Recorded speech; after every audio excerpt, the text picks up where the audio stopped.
Hey YouTube, how's it going? Today I'm just going to talk about I got some new fish. I'm going to talk about the overhead sumps, like some of the trial and error I went through and how the errors can hopefully be avoided in future and for yous and me. I'll show you how it's currently set up. I'll do a general update, progress of the sharks healing, my new lighting plan, costs and ideas, and etc. How the current lighting sucks. I'll use some of the fish as an example to show you what I mean. Well, you can just look at it now and tell that it sucks. Oh, it looks a bit better on the camera actually. And I might move some of my gourami to 130 litre tank. I'm not sure which yet or if I'll do it, but yeah. Alright, so let's get into it. The new fish. Yeah, I've only got the two new fish since the last video, which is this little black angelfish here. I've had a black angelfish before. It was actually the first angelfish I got and it looked great when it was fully grown. So this one should look pretty good as well. So that'll be good to see. And I got another gourami, just a normal one, not a flame or pearl, coral I should say. So that guy back there. And that's what I mean by this tank has bad lighting. He looks so much better in the shop, but now I get him in my tank with my crappy lighting, it's, yeah. But you can see, try getting around here, see that gives you a better look. Yeah. It's got a pretty nice pattern and it's got orange on the underside, which is sort of what drew my eye to it. So yeah, that's one's gonna look pretty good when I get better lighting, hopefully. Yeah, there's one of the corals, well, the coral. What was that?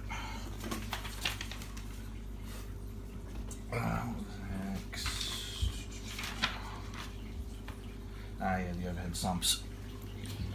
So I'll show you this one to start. This one I got right on the first go. I've done a prototype before with a different container and slightly different way of setting. Oh, it was pretty much set up the same way.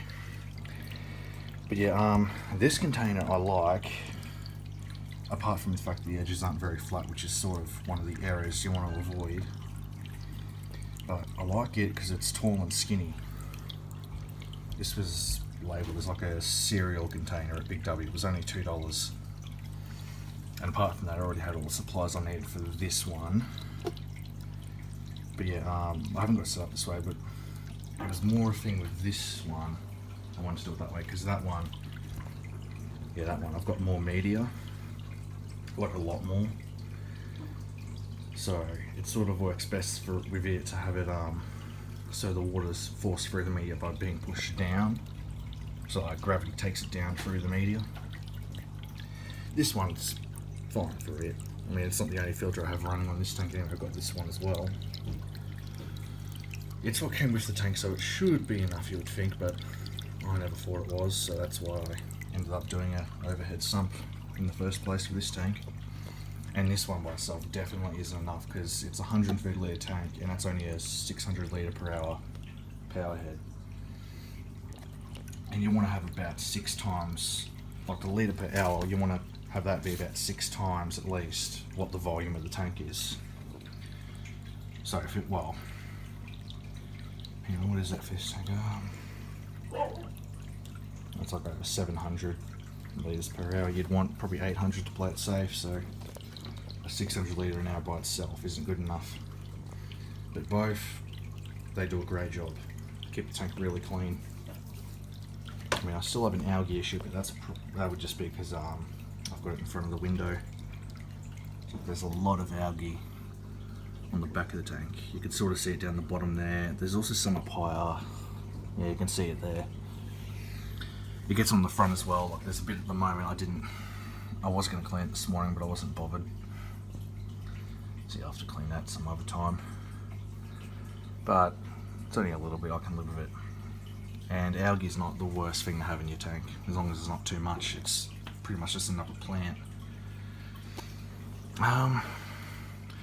Anyway, back to the sumps.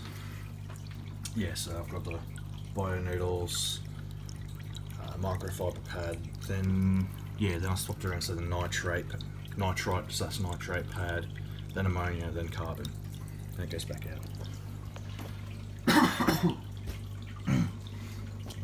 Yeah, he's doing all right. Hasn't really grown much, but hopefully it will again soon. Now this one's where I went through a lot of trial and error. I had a container the same as that one to start off. Then I'll just show you the other containers.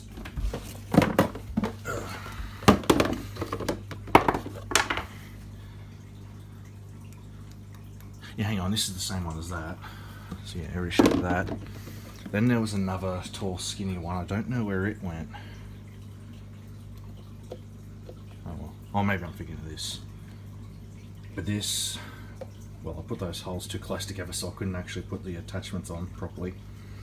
And its volume's not enough. With all the media I had in it, it just overflowed way too quick. And I couldn't get it to not overflow, so like even with the clip-on lid with a rubber seal that came with it. Now, I'll just show you the part I'm talking about what I mean. I'll go to this one. You can see how that's got the thread on it. This and that bit in there is the one piece. So yeah, just on this one I was able to get away with just threading it in, and if it leaks a little it doesn't matter because it's on top of the lid, which should go back into the tank. Especially if I set it like that. Anyway, that part I kept putting it on the outside, even on flatter surfaced containers I still had problems. But then what I did as well is getting a 5 litre I believe container from Kmart. It was like $4 or something like that, so it's pretty cheap.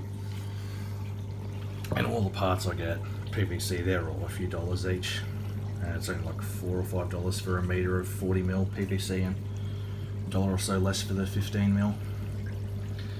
Anyway, yeah, what I did the bit like the other one on that tank on the inside, and then I got a bit that goes under that on the outside. And I didn't check this when I was at Bunnings, but normal PVC is to go straight into that.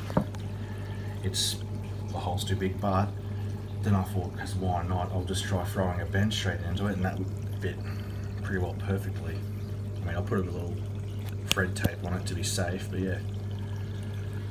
I did the same thing for that, except I had to use an actual cup. Oh no, wait, the bend went straight onto it.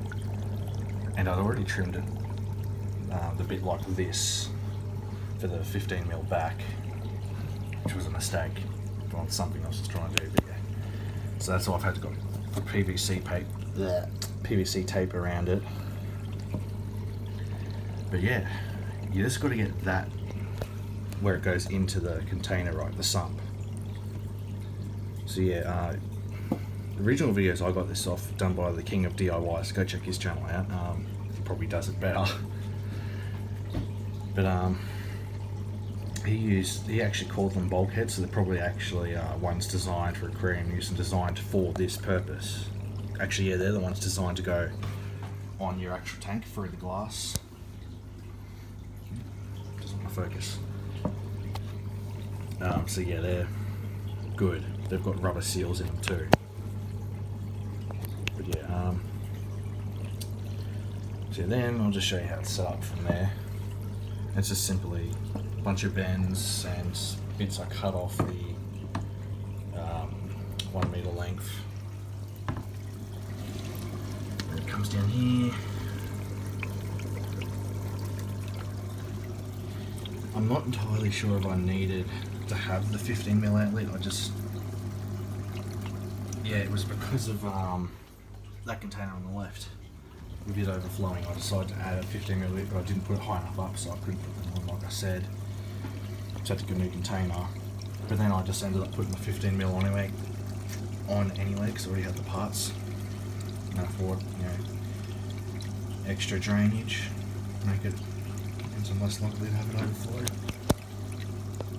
It runs pretty well now. That spray I already had done up, and I didn't want to cut another piece if I didn't have to, so yeah, it's on there like that. And there's the 40mm that comes out there.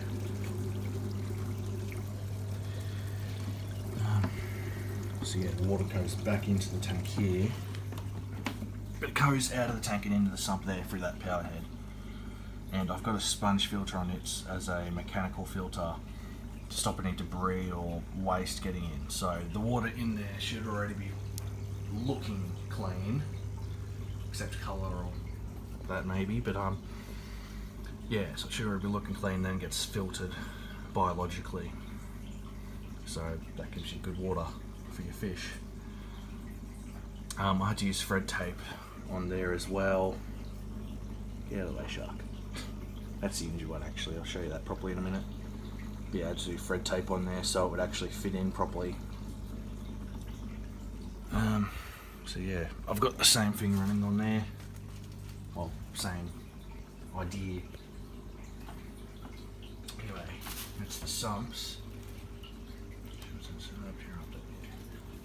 Well, probably not too much to do in the general update, besides the shark. Yeah, this is the one that got injured. And as you can see, it is healing pretty well now. Hasn't grown its scales back yet, but that sort of scab type thing over it where it lost scales has gone from that really dark colour to a colour more like the rest of it. And a couple of weeks ago now, the fin started growing back properly, and once it started, it really started growing back. And you can also see the bottom of the tail, it was shorter as well, and it's growing back now. Sorry if I'm not getting you a good shot because I'm watching the shark, not my camera or phone. So yeah, a few months time, maybe more, maybe less, I don't know. I haven't researched it. It'll be back to normal and it'll look just like that one, pretty much. Should do. Oh yeah, also the update. I don't know if I talked about the Anubias Nana in my last video. I've got two of them now. That's the one I got first. It's already out of the pot. This one I got a bit later and I haven't had it for a week yet, so I'm leaving it in the pot for now. But yeah, they were $12 a pet stock, but they had to order them in. At my one anyway. I mean, your ones may have them in already, you never know. Yeah, I've had some of my bristlenose die off. There were 4 from the previous. Oh, muscle's moving. It stopped. Oh no, it's pushing the driftwood up right now. Anyway, yeah, sorry. Yeah, from the, not the most recent batch, but the batch before that of bristlenose, I had 4 left. I was going to sell them, but then, well, 3 died. I found 1 dead, but the other 2 are missing, so they'd have to be dead too, because I have moved stuff around looking for them and had no luck. So now you probably won't see it that well, but I've only got that one up there left, plus all the ones from the latest batch, but some of them died. And unfortunately, the mother died. The big mother from the latest batch died, so now I don't think I have any females, so I'm gonna have to get some decent size. Pretty sure every bristlenose in there is male. Now that one is from the first time I bred bristlenose. I think it's a female, but it's a bit small to breed at this stage. Well, I mean, it might physically be able to, but probably not worth it. It wouldn't give me many eggs.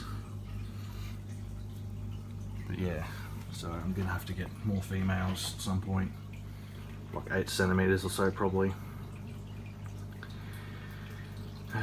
Yeah, so that would be the update done. Yeah, the new lighting.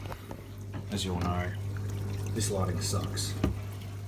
I mean, maybe if I had more of it and some other colours as well to actually help the plants grow, which is why I've had to do Anubias in here, because it's a low light plant. It's the only thing only thing I've come across local that I can get locally that can actually survive this tank. Everything else dies too quick, whether it gets eaten or just doesn't have enough light. And well, with that new gourami, you couldn't. I mean, anything at the back of the tank you can't see properly, like its pattern and that, or colouring. So yeah, that shows you the lighting. And the tank's a little cloudier now than it was yesterday. It's been a bit like that lately. Sometimes it's cloudy, sometimes it's crystal clear. It was actually fairly clear this morning, but I had the filter turned off for this, but I did have to disconnect the sponge filter so I could clean it. It was sort of when I did that, it all got cloudy again. But yeah, I actually got some 4-foot lights for free off someone, but most of the ones you can buy I already knew were the wrong size to fit in my tank because I'd measured it, but when I put the measurements up in the Facebook post trying to find some, I got my measurements mixed up somehow. I mixed up what the ones I keep finding in store are with what my tank is, like inside the hood. So they were actually, the ones I got off him were actually a bit too big. And they're, I think the brand's Aquilina. And yeah, they don't take T8 or T5. T8, the prongs were like a couple mil off fitting, like too far apart. And also the bulbs themselves are just too wide, like diameter, to fit next to each other because it holds two. Both of them hold two. So I want to try and trade them for, I'll probably just go a 3-foot light in the end. I know it'll fit then. And yeah, well, that's if I go aquarium light. If I go to Bunnings, I've found some for like $60 or $70. They're just like your normal fluorescent fittings you have in your house and that. And some of them have diffusers on them, but some of them don't diffuse as much like the ones I was looking at, so they're what I want to go with. And they take 2 bulbs. And they take T8s in that. So assuming the length is right, I can just go to Pet Stock or wherever has lights cheapest at the time and buy the bulbs. Otherwise, I'll just try and get a light like that off eBay and just use screws probably to hold it to the hood. Sorry, my voice is going a bit funny.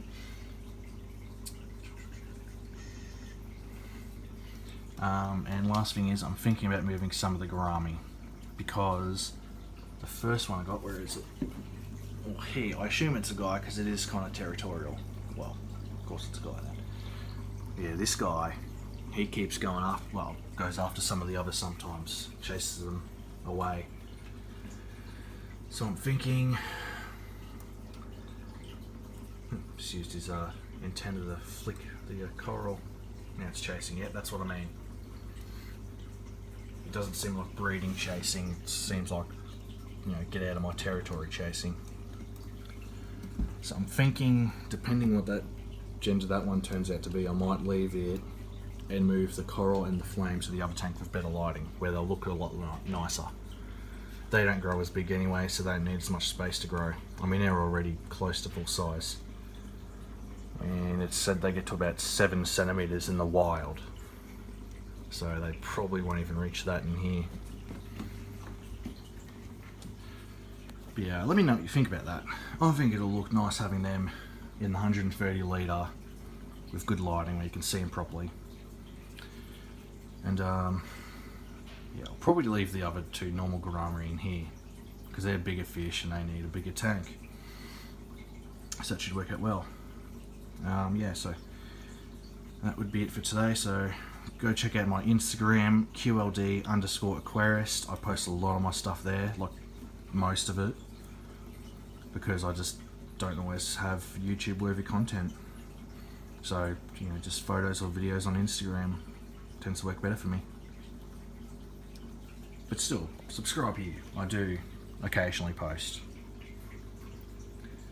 And I believe that would be all for today, so have a good one.